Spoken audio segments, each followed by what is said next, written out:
السلام علیکم ورحمۃ اللہ وبرکاتہ۔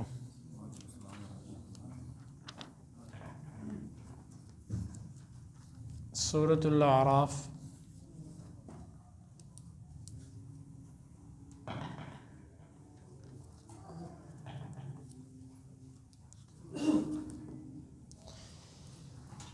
آیت نمبر 172۔ اعوذ باللہ السمیع العلیم من الشیطان الرجیم من ہمزہ ونفخہ ونفثہ۔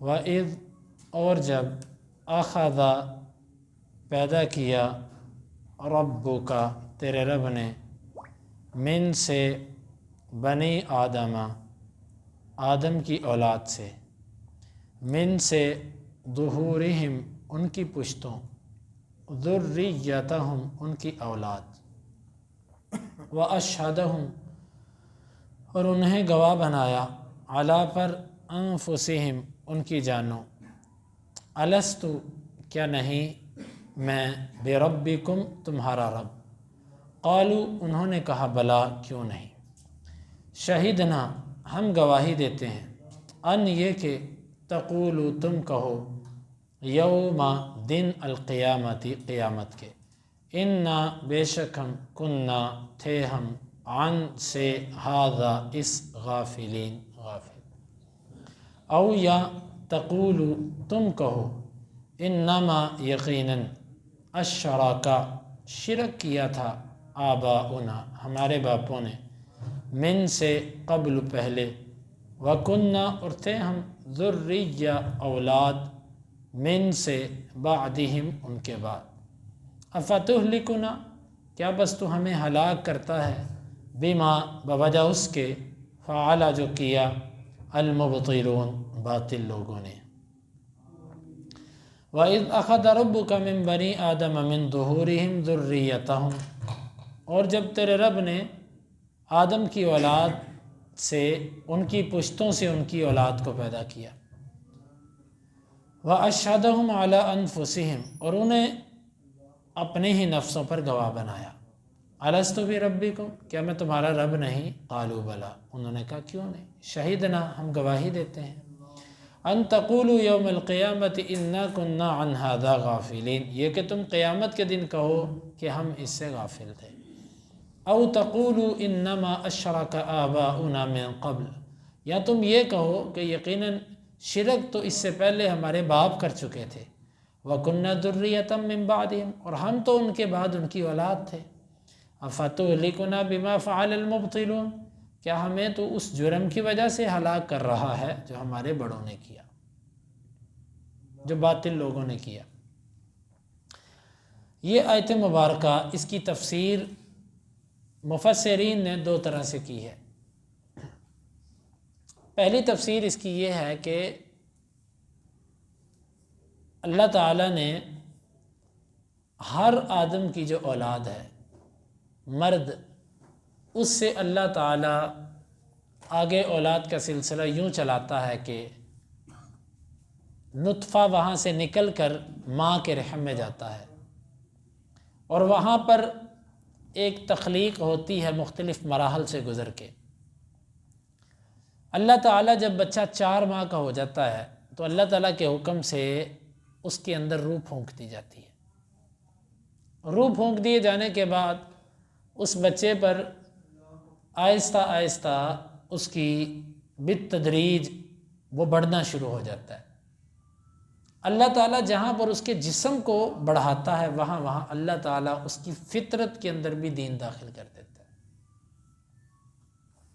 اس کی فطرت کے اندر اللہ تعالیٰ اتنے دلائل رکھ دیتا ہے اپنے رب ہونے کے، اتنے کے دلائل رکھ دیتا ہے کہ اگر باہر سے وہ کسی غلط صحبت اور مجلس میں نہ بیٹھے، غلط تعلیم نہ لے، تو ایک بچہ فطرت پر پیدا ہو تو وہ اس کا فطرت پر پیدا ہونا اور اس کے نفس کا اس کے بعد گواہی دینا ہی اس کو بتائے گا کہ اللہ ایک ہے۔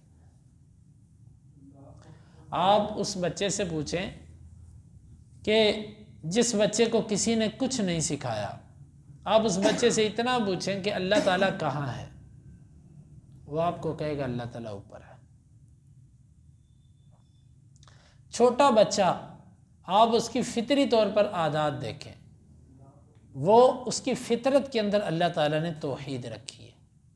حدیث میں بھی آتا ہے کہ ہر بچہ کل مولود یولد علی الفطرہ، ہر بچہ فطرت پر پیدا ہوتا ہے۔ اس کے ماں باپ اسے یہودی، عیسائی، مجوسی بناتے ہیں، فطرتاً اس بچے کو اللہ تعالیٰ نے اسلام ہی پر پیدا کیا۔ تو یہاں پر اس آیت کا معنی یہ بنا کہ جب تیرے رب نے آدم کی اولاد سے آگے اولاد پیدا کی تو ان کو ان کے نفسوں پر گواہ بنائے، یعنی ان کے نفسوں میں اتنی نشانیاں رکھ دیں کہ اگر وہ اپنے نفسوں پر ہی غور و فکر کر لیں تو ان کو پتہ چل جائے کہ اللہ ہے۔ اسی لیے علماء نے کہا ہے کہ اللہ نے انسان کے نفس میں اتنی نشانیاں رکھی ہیں، اگر اللہ تعالیٰ کوئی نبی نہ بھی بھیجتا، کوئی کتاب نہ بھی بھیجتا، پھر بھی انسانوں پر لازم تھا ایک اللہ کو پہچانتے اپنے نفس پہ غور کر کے۔ تو اس آیت کا معنی یہ بنا کہ اللہ تعالیٰ نے ہر بندے کے نفس اور فطرت کے اندر ایسے دلائل رکھ دیے ہیں جن دلائل سے وہ پہچان جاتا ہے کہ میرا رب اللہ تعالیٰ ہے۔ اللہ تعالیٰ نے ایسے کیوں کیا کہ کہیں قیامت کے دن تم یہ نہ کہہ دینا کہ اللہ ہم تو اس سے غافل تھے، ہمیں پتہ ہی نہیں تھا تیرا، اس لیے اللہ نے ابھی سے فطرت کے اندر اتنے دلائل رکھ دیے۔ اور ایک اور بات، یہ جو دنیا کے اندر لوگ جتنے اللہ کے ساتھ شریک بناتے ہیں یا جتنے لوگ اللہ کے مانتے ہی نہیں اللہ تعالیٰ کو، یہ بھی جب ایسی مصیبت میں پھنستے ہیں جو ان کے لیے ان کو ہلا کے رکھ دے، یہ اس وقت اللہ ہی کو پکارتے ہیں۔ اب یہ دیکھیں، یہ جب کرونا اور اس طرح کی وبائیں آئیں، یہ جتنے جھوٹے بابے تھے، یہ جتنے پھوکے مارنے والے تھے، اور جتنے یہ دربار تھے، جی فلاں بابے کے دربار کی مٹی لاؤ شفا ہے اس میں، فلاں جگہ پہ جاؤ وہاں کا تیل نمک استعمال کرو شفا ہے، کتنی باتیں مشہور تھیں، کدھر گئے وہ سارے؟ فلاں کی قبر پہ جا کے جھاڑو دے دو، فلاں کے ساتھ ایسے کر دو، ادھر نظر و نیاز کر دو، کہاں گئے وہ سارے؟ کتنے لوگ انسانیت مری اس کے اندر، اس وبا کے اندر۔ یہاں پر سبھی کہتے تھے کہ اللہ اللہ اللہ اللہ اللہ اس کو ٹال لے گا، کوئی مائی کا لال، کوئی بابا، کوئی چھو والا اس کو ٹال نہیں سکا۔ جب سر پہ پڑتی ہے تو پھر جب سارے اسباب ڈوبتے ہوئے نظر آتے ہیں پھر اللہ یاد آتا ہے۔ اور یہی مشرکین مکہ تھے، خشکی میں ہوتے تھے تو اللہ کے ساتھ شریک بناتے، جب کشتی کے سمندری سفر میں جاتے اور پتہ چلتا کہ کشتی اب ڈوبے ڈوبے تو وہاں پر کہتے اللہ اللہ تو ہی ہے بس۔ اور جو دہریے ہوتے ہیں، جو اللہ کو مانتے ہی نہیں، ان کی بھی یہی کیفیت ہے۔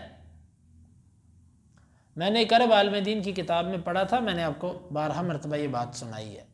وہ کہتے ہیں کہ میں ایک سمندری سفر پہ تھا تو میرے ساتھ ایک دہریہ اللہ کو نہ ماننے والا تھا۔ وہ کہتے ہیں کہ اللہ کا کرنا ایسا ہوا کہ سمندر کے اندر شدید طوفان آیا، اور وہ طوفان اتنا خطرناک کہ وہ جہاز کو ایسے اٹھا کے مارے۔ اب سب لوگ اللہ کو پکارنے لگ پڑے۔ کہتے ہیں اسی اثناء میں بھی رب کو پکار رہا تھا، میری نظر اس پہ پڑی، وہ بھی اللہ کو پکار رہا تھا، اس سے پہلے وہ اللہ کو مانتا ہی نہیں۔ تو جب تک ان کا دماغ چلتا ہے نا، اس وقت تک یہ اپنی اندر کی آواز کو دبا دیتے ہیں۔ جب ان کا دماغ بند ہوتا ہے پھر اندر کی اصل آواز نکلتی ہے کہ اللہ ہے اور اللہ ایک ہے، اللہ کے سوا کوئی کچھ نہیں کر سکتا۔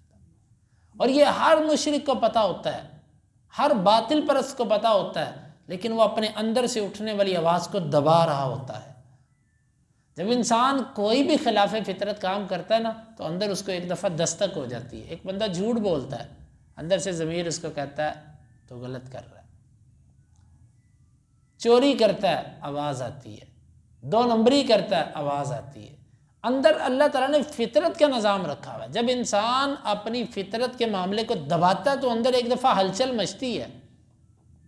آہستہ آہستہ اگر کوئی اس کی آواز ہی نہ سنے تو وہ پھر بہرا ہو جاتا ہے اور وہ بھی آواز دینا بند کر دیتا ہے، وگرنہ آواز ضرور اٹھتی ہے۔ تو یہ اندر سے جو آواز اٹھتی ہے یہ کیا ہے؟ یہ فطرت ہی ہے جس پر اللہ تعالیٰ نے ہر بچے کو پیدا کیا۔ تو اس آیت کا ایک معنی یہ ہوا کہ اللہ تعالیٰ نے ہر انسان کو فطرت پر پیدا کیا ہے، اور وہ اسی فطرت کے مطابق اس کے اندر اتنے دلائل رکھ دیے کہ اگر وہ اپنے آپ پہ غور کرے اس کو یقین ہو جائے گا کہ میرا اللہ ہے اور وہ ایک ہے۔ دوسرا اس کا معنی وہ روایت ہے کہ اللہ تعالیٰ نے جب آدم علیہ السلام کو پیدا کیا تو میدان عرفات کے پاس نعمان جگہ ہے، نعمان، ایک تو نعمان ہوتا ہے نا، یہ نون پر زبر ہے، نعمان جگہ ہے، وہاں پر اللہ تعالیٰ نے آدم سے جتنی اولاد قیامت تک پیدا ہونی تھی سب کو اللہ نے نکال کے سامنے رکھ دیا۔ اللہ اس پہ قادر ہے۔ اللہ تعالیٰ نے اس موقع پر سب سے وعدہ لیا، بتاؤ میں تمہارا رب ہوں؟ جی تو ہمارا رب ہے۔ میں اگر کوئی نبی بھیجوں مانو گے؟ جی مانیں گے۔ کتابیں بھیجوں مانو گے؟ مانیں گے۔ سب نے وعدہ کیا، ہندو، سکھ اور یہودی، عیسائی، سب وعدہ کر کے آئے تھے۔ اللہ نے فرمایا کہ یہ جو میں تم سے آج وعدہ لے رہا ہوں نا کہ میری عبادت کرنی ہے، میرے ساتھ شریک نہیں بنانا، یہ وعدہ یاد کروانے کے لیے میں تمہیں نبی بھی بھیجوں گا اور کتابیں بھی بھیجوں گا۔ یہ جتنے نبی آئے، جتنی کتابیں آئیں، یہ وہ اللہ نے جو پیدا کرنے سے بھی پہلے وعدے لے لیے تھے، یہ وہ وعدے یاد کروانے آتے ہیں کہ یاد کرو تم اللہ کو ایک زبان دے کے آئے ہو۔ مفسرین کہتے ہیں کہ اس آیت کا مطلب یہ ہے کہ آدم کی پشت سے اس کی اولاد نکالی، اس کے سامنے بکھیری اور ان سے وعدہ لیا۔ لیکن پہلے والی تفسیر جو ہے اس کو زیادہ مفسرین نے ذکر کیا، اس کو زیادہ نے پسند کیا۔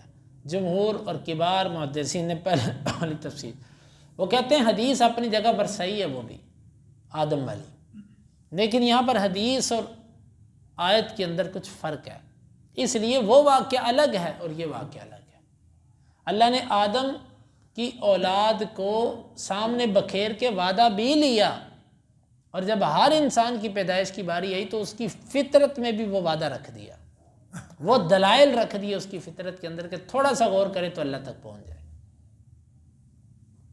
یہ اللہ تعالیٰ کا بہت بڑا احسان ہے۔ تو یہ بھی اس کا ایک معنی کیا گیا۔ ابھی اس آیت کی دو تفاسیر میں نے آپ کے گوش گزار کی، اس آیت پہ کچھ مزید ابھی باقی ہے، دوسری آیت کی بھی تفسیر باقی ہے، تو انشاءاللہ العزیز اس کی مکمل تفسیر ہم کل کے درس میں کریں گے۔ اللہ تعالیٰ سے دعا ہے وہ ہمیں ان آیات کو سمجھنے کی اور عمل کی توفیق عطا فرمائے۔